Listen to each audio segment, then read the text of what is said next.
SSP scholarship ಅನ್ನ ಪ್ರತಿ ವರ್ಷ ಯಾರೆಲ್ಲ ಅಪ್ಲೈ ಮಾಡ್ತೀರಾ, ಸೊ ಎಲ್ಲ ಕರೆಕ್ಟ್ ಆಗಿ ಡೀಟೇಲ್ಸ್ ಕೊಟ್ಟರು ಕೂಡ ಒಂದು ಮಿಸ್ಟೇಕ್ಸ್ ಇಂದ ನಿಮಗೆ ಸ್ಕಾಲರ್ಶಿಪ್ ಬರಲ್ಲ. ಎಲ್ಲ ಕರೆಕ್ಟ್ ಇದ್ರು ಕೂಡ ಒಂದೊಂದ್ಸಲ ಬರೋದಿಲ್ಲ. ಇದು ಯಾಕಾಗುತ್ತೆ ಅನ್ನೋದನ್ನ ಈ ಒಂದು ವಿಡಿಯೋದಲ್ಲಿ ಕಂಪ್ಲೀಟ್ ಆಗಿ ತಿಳಿಸ್ಕೊಡ್ತೀನಿ. ಆಲ್ಮೋಸ್ಟ್ ಇದರಲ್ಲಿ ಎಲ್ಲ ಏನೇನು ಪ್ರಾಬ್ಲಮ್ ಬಂದಿರುತ್ತೆ ಅನ್ನೋದನ್ನ ಹೇಳ್ತೀನಿ.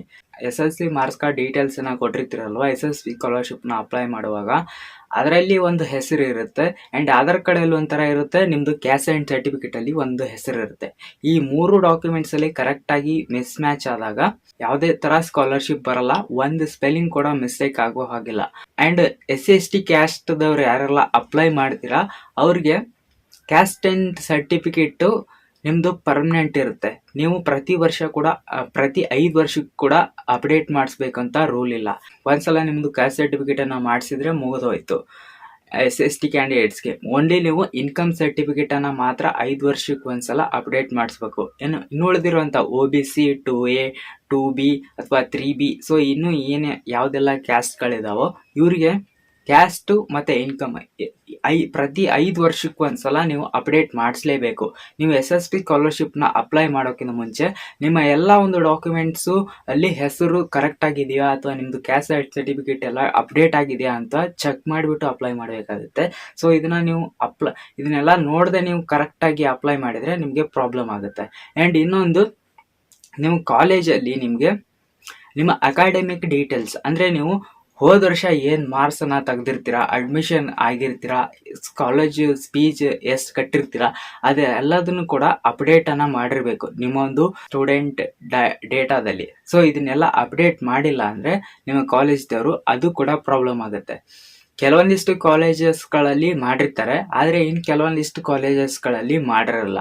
ನಿಮ್ಗೆ ಮೆಸೇಜ್ ಬರುತ್ತಲ್ವಾ, ಡಿಗ್ರಿ ಸ್ಟೂಡೆಂಟ್ಸ್ ಯಾರೆಲ್ಲ ಅಪ್ಲೈ ಮಾಡ್ತೀರಾ, you are promoted next semester ಅಂತ ಈ ತರ ಒಂದು ಮೆಸೇಜ್ ಬರುತ್ತಲ್ವಾ.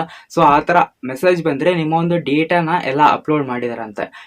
ಇನ್ ಕೇಸ್ ಮಾಡಿಲ್ಲ ಅಂದ್ರೆ ನೀವೇ ನಿಮ್ಮ ಕಾಲೇಜಿಗೆ ಹೋಗಿ ನೀವು ಕೇಳ್ಬೇಕಾಗುತ್ತೆ. ಟೋಟಲ್ ಆಗಿ ಇದರಲ್ಲಿ 3 ಲೆವೆಲ್ ಅಪ್ರೂವಲ್ ಇರುತ್ತೆ. ಫಸ್ಟ್ನೇದು ನಿಮ್ಮ ಕಾಲೇಜಲ್ಲಿ ಎಲ್ಲ ಒಂದು ಡೀಟೇಲ್ಸ್ ಅನ್ನ ಅಪ್ಡೇಟ್ ಮಾಡಿದ ತಕ್ಷಣ ಫಸ್ಟ್ ಲೆವೆಲ್ ಕಂಪ್ಲೀಟ್ ಆಗುತ್ತೆ. ಅಂಡ್ ಸೆಕೆಂಡ್ ಲೆವೆಲ್ ನಿಮ್ದು ಕ್ಯಾಸ್ಟ್ ಕ್ಯಾಟಗರಿ ಡಿಪಾರ್ಟ್ಮೆಂಟ್ ಯಾವ್ದು ಇರುತ್ತೆ ಅದ್ರದ್ದು ವೆರಿಫಿಕೇಶನ್ ಆಗುತ್ತೆ. ಎಲ್ಲ ಒಂದು ಡೀಟೇಲ್ಸ್ ಅನ್ನ ಕರೆಕ್ಟ್ ಆಗಿ ಚೆಕ್ ಮಾಡಿಬಿಟ್ಟು ಅವರು ವೆರಿಫಿಕೇಶನ್ ಮಾಡ್ತಾರೆ. ಅಂಡ್ ಥರ್ಡ್ ಲೆವೆಲ್ ನಿಮ್ಮ ಪೇಮೆಂಟ್, ನಿಮ್ಮ ಆಧಾರ್ ಕಾರ್ಡು ನಿಮ್ಮ ಬ್ಯಾಂಕ್ ಅಕೌಂಟ್ಗೆ ಲಿಂಕ್ ಆಗಿದೆಯಾ, NPCI ನಿಮ್ದು ಕರೆಕ್ಟ್ ಆಗಿ ಲಿಂಕ್ ಆಗಿದೆಯಾ ಇಲ್ವಾ ಅಂತ ಚೆಕ್ ಮಾಡಿಬಿಟ್ಟು ನಿಮ್ಮ ಅಕೌಂಟ್ಗೆ ಅಮೌಂಟ್ ಅನ್ನ ಟ್ರಾನ್ಸ್ಫರ್ ಮಾಡ್ತಾರೆ. ಅಂಡ್ ನಿಮ್ಮ ಅಪ್ಲಿಕೇಶನ್ ಸ್ಟೇಟಸ್ ಅಲ್ಲಿ ಎಷ್ಟು ಅಮೌಂಟ್ ಅನ್ನ ಕೊಟ್ಟಿರ್ತಾರೆ ಅಷ್ಟು ಮಾತ್ರ ನಿಮ್ಗೆ ಅಮೌಂಟ್ ಬರೋದು.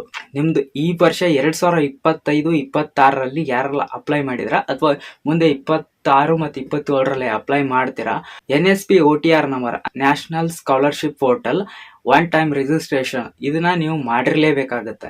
ಇದು ಯಾಕಂದ್ರೆ ಈ ರೂಲ್ಸ್ ಅನ್ನ ಯಾಕೆ ತಗೊಂಡ್ಬಂದಿದ್ದಾರೆ 25 ಮತ್ತು 26ರಲ್ಲಿ ಅಂದ್ರೆ, ಸೊ ಕೆಲವೊಂದಿಷ್ಟು ಸ್ಟೂಡೆಂಟ್ಸ್ಗಳು ಸ್ಕಾಲರ್ಶಿಪ್ ನ ಅಪ್ಲೈ ಮಾಡ್ತಾರೆ. SSP ಸ್ಕಾಲರ್ಶಿಪ್ ಕೂಡ ಅಪ್ಲೈ ಮಾಡ್ತೀರಾ, NSP ಸ್ಕಾಲರ್ಶಿಪ್ ಕೂಡ ಅಪ್ಲೈ ಮಾಡ್ತೀರಾ. ಇದೇನಾಗುತ್ತೆ ಅಂದ್ರೆ, ನೀವು ಇಂಡಿಯಾದಲ್ಲಿ ಸ್ಟೇಟ್ ಗೌರ್ಮೆಂಟ್, ಸೆಂಟ್ರಲ್ ಗೌರ್ಮೆಂಟ್ ಅಂತ ಇದೆ. ಸ್ಟೇಟ್ ಗೌರ್ಮೆಂಟ್ಗೂ ಕೂಡ ಸ್ಕಾಲರ್ಶಿಪ್ ನ ಅಪ್ಲೈ ಮಾಡಿದಿರಾ, ಸೆಂಟ್ರಲ್ ಗೌರ್ಮೆಂಟ್ಗೂ ಕೂಡ ಅಪ್ಲೈ ಮಾಡಿದಿರಾ. ಸೊ ನಿಮಗೆ ಗೌರ್ಮೆಂಟ್ ಕಡೆಯಿಂದ ಒಂದೇ ಸ್ಕಾಲರ್ಶಿಪ್ ಬರೋದು. ಯಾವುದೇ ಒಂದು ಸ್ಕಾಲರ್ಶಿಪ್ ಆದ್ರೂ ಕೂಡ ನೀವು ಇನ್ನು ಉಳಿದಿದ್ದು ಪ್ರೈವೇಟ್ ಆಗಿರ್ಬೋದು ಅಥವಾ SBI, HDFC ಅಥವಾ ಇನ್ನು ಯಾವ್ದಾವ್ದೆಲ್ಲ ಇದಾವಲ್ವಾ, ರಿಲಯನ್ಸ್ ಸ್ಕಾಲರ್ಶಿಪ್, ಟಾಟಾ ಸ್ಕಾಲರ್ಶಿಪ್, ಇದೆಲ್ಲ ನೀವು ಅಪ್ಲೈ ಮಾಡ್ಬೋದು. ಇದೆಲ್ಲ ಪರ್ಸೆಂಟೇಜ್ ಮೇಲೆ ಡಿಪೆಂಡ್ ಆಗುತ್ತೆ. ಬಟ್ ನೀವು ಗೌರ್ಮೆಂಟ್ ಇಂದ ಯಾವ್ದು ಸ್ಕಾಲರ್ಶಿಪ್ ನ ಅಪ್ಲೈ ಮಾಡ್ತೀರಾ ನೀವು ಒಂದೇ ಅಪ್ಲೈ ಮಾಡ್ಬೇಕಾಗುತ್ತೆ. NSP ಮತ್ತೆ SSP ಸ್ಕಾಲರ್ಶಿಪ್ ಎರಡನ್ನೂ ಕೂಡ ಅಪ್ಲೈ ಮಾಡ್ಬಿಡ್ತೀರಾ.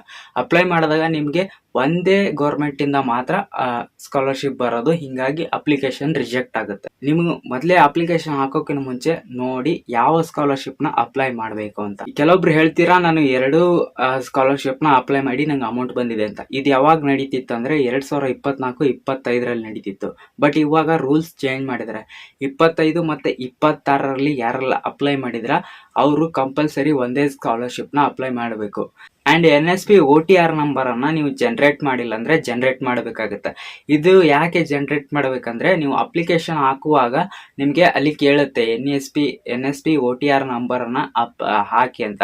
ಅದೇನಾದರೂ ನೀವು ಹಾಕಲಿಲ್ಲ ಅಂದರೆ ನಿಮಗೆ SSP ಸ್ಕಾಲರ್ಶಿಪ್ಪನ್ನು ಸಬ್ಮಿಟ್ ಮಾಡೋಕ್ಕಾಗಲ್ಲ. ಆ್ಯಂಡ್ ಇನ್ನೊಂದು, ಅಪ್ಲಿಕೇಶನ್ ಹಾಕುವಾಗ ನಿಮಗೆ ಎರರ್ ಬರುತ್ತೆ. ಯಾಕಂದರೆ ಈ SSP ಸ್ಕಾಲರ್ಶಿಪ್ದು ವೆಬ್ಸೈಟ್ದು ಸರಿ ಇಲ್ಲ. ಅವ್ರದ್ದು ಯಾವಾಗಲೂ ಕೂಡ ಇದೇ ಪ್ರಾಬ್ಲಮ್ ಆಗೋದು. ನೀವು ಮೇನ್ ವೆಬ್ಸೈಟನ್ನು ನಾನು ಯಾವಾಗಲೂ ಒಂದೇ ಕೊಟ್ಟಿರ್ತೀನಿ. ನೀವು SSP ಸ್ಕಾಲರ್ಶಿಪ್ ಪೋರ್ಟಲ್ ಅಂತ ನೀವು ಸರ್ಚ್ ಮಾಡಿದರೆ ಫಸ್ಟಲ್ಲಿ ಯಾವ್ದು ಬರುತ್ತೆ ನೀವು ಅದನ್ನೇ ಕ್ಲಿಕ್ ಮಾಡಬೇಕಾಗುತ್ತೆ. ಓಕೆನಾ? ನಾನು ಡಿಸ್ಕ್ರಿಪ್ಷನ್ ಆಲ್ ಟೈಮ್ ವರ್ಕ್ ಆಗುವಂಥ ಎಲ್ಲ ಟೈಮಲ್ಲಿ ವರ್ಕ್ ಆಗುವಂಥ ಲಿಂಕನ್ನು ಕೊಟ್ಟಿದ್ದೀನಿ. ನನ್ನ ಡಿಸ್ಕ್ರಿಪ್ಷನ್ ಬಾಕ್ಸಲ್ಲಿ ಕೊಟ್ಟಿದ್ದೀನಿ. ಆ್ಯಂಡ್ ನನ್ನ ಒಂದು ಇನ್ಸ್ಟಾಗ್ರಾಮ್ ಬಯೋದಲ್ಲಿ ಕೂಡ ಕೊಟ್ಟಿರ್ತೀನಿ. ಅದು ಅಪ್ಡೇಟ್ ಆದಂಗೆ ನಾನು ಅದನ್ನು ವೆಬ್ಸೈಟನ್ನು ಲಿಂಕ್ ಕೊಡ್ತಾನೆ ಹೋಗ್ತೀನಿ. ಸೊ ಇದು ಕೂಡ ತುಂಬಾ ಪ್ರಾಬ್ಲಮ್ ಆಗ್ತಾ ಇರೋದು. ಸೊ ಈ ವಿಡಿಯೋದಲ್ಲಿ ಹೇಳಿರೋಂಥ ಎಲ್ಲ ರೀಸನ್ಸ್ಗಳನ್ನು ನಾನು ಆಲ್ಮೋಸ್ಟ್ ಎಲ್ಲ ಕವರ್ ಮಾಡಿದ್ದೀನಿ. ಇನ್ನೂ ಏನಾದರೂ ಪ್ರಾಬ್ಲಮ್ ಇದ್ದರೆ ನಿಮಗೆ ಕಮೆಂಟ್ ಬಾಕ್ಸಲ್ಲಿ ಕಮೆಂಟ್ ಮಾಡಿ, ಅದ್ರ ಬಗ್ಗೆ ಕೂಡ ವಿಡಿಯೋ ಮಾಡ್ತೀನಿ. ಸೊ ಏನೇನೆಲ್ಲ ರೀಸನ್ನಿಂದ ನಿಮಗೆ ಸ್ಕಾಲರ್ಶಿಪ್ ಬರೋದಿಲ್ಲ ಅನ್ನೋದನ್ನು ನಾನು ಹೇಳಿದ್ದೀನಿ. ಹೋಪ್ ನಿಮಗೆ ವಿಡಿಯೋ ಇಷ್ಟ ಆಗಿದೆ ಅಂತ ಅನ್ಕೊಳ್ತೀನಿ. ಆ್ಯಂಡ್ ಇದೇ ಥರದ ಎಜುಕೇಷನ್ ಅಪ್ಡೇಟ್ಸ್ಗೆ ನಮ್ಮ ಒಂದು ಚಾನಲ್ನ ಸಬ್ಸ್ಕ್ರೈಬ್ ಮಾಡಿ. ಸಿಗೋಣ ನೆಕ್ಸ್ಟ್ ವಿಡಿಯೋದಲ್ಲಿ.